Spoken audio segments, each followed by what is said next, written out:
What is up, everybody? Escape211 here again on the test server, and we're going to do some more comparison. As you can probably tell, this one will be between the minigun and the chaingun because both got a buff. This was not very, detailed of a buff in comparison to other stuff. The minigun itself got a flat damage increase, and that was about 5-ish%. So not a huge damage buff, but a lot of people say it probably wasn't needed for the minigun. I kind of echo that. Yeah, it was already performing pretty well.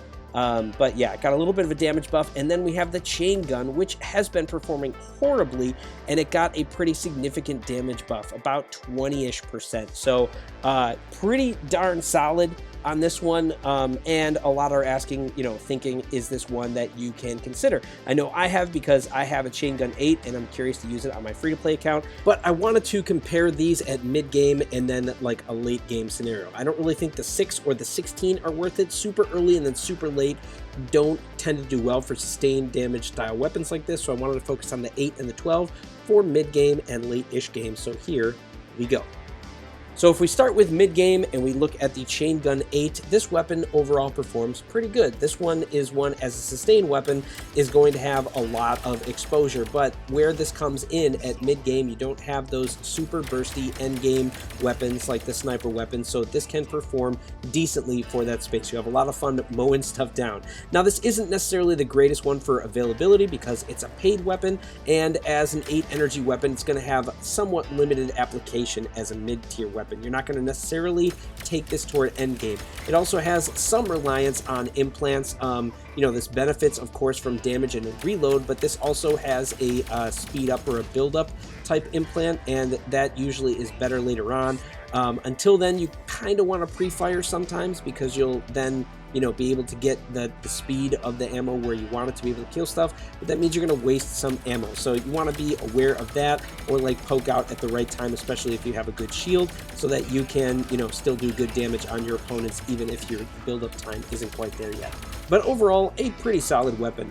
I was happy with the performance of it.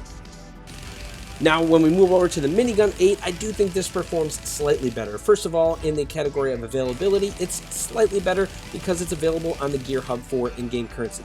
It is a very hefty price though, so I don't think a whole lot of people are going to love that, but it is an option for you.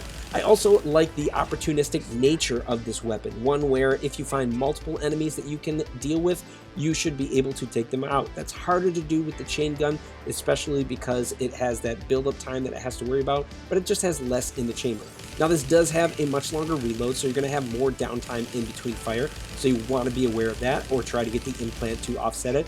And it is going to be important, I think, to get the recoil implant, because as you go further and further with this weapon, the spread is higher, so you lose that damage and overall DPS. So you want to be aware of those things with this weapon to kind of keep it above that slight advantage that it has over the chaingun. Otherwise, they're pretty even in a lot of cases. So, generally, I would say this one performs slightly better.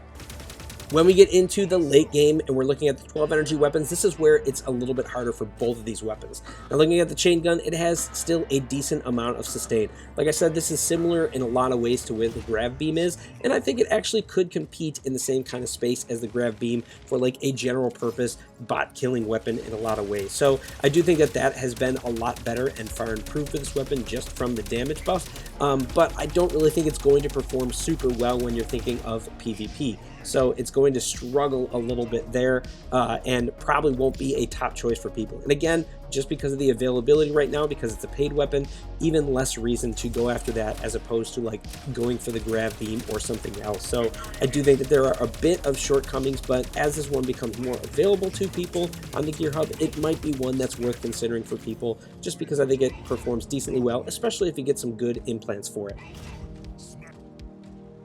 Now, when we look at the Minigun 12, this is kind of similar. I do think it struggles a little bit in endgame, but it does seem to perform a little bit better than the Chaingun. This isn't drastically better like it was before, like it was pretty much no contest, but I do think that it's better in the sense that it can be a little bit in the competitive space, whereas Chaingun is probably more about just general play, similar to like Grav Beams. It's not a whole lot better. I would say maybe Chaingun would be like lower A tier or into maybe B-ish tier, whereas the minigun is more like mid A tier, somewhere there, I'm guessing. You know, generally speaking, that's how I feel. But, you know, so overall, this weapon still performs good. It performs a little better than it did before, but not much has changed. If you've already enjoyed the miniguns, it's still a good one to get, and it's one that you can actually get pretty easily right now compared to the chain guns, you know, especially if you spend money. So yeah, definitely the angle and the win still in a lot of ways goes to the minigun. And there we have it, you guys. As somewhat expected, the minigun generally outperformed the chain gun. Even though the chain gun, I think, is better and is something that people can look at, the minigun obviously makes more sense because not only can you get it for resource and it has better availability, but just in terms of how the weapon performs, it has been generally better in my overall experience.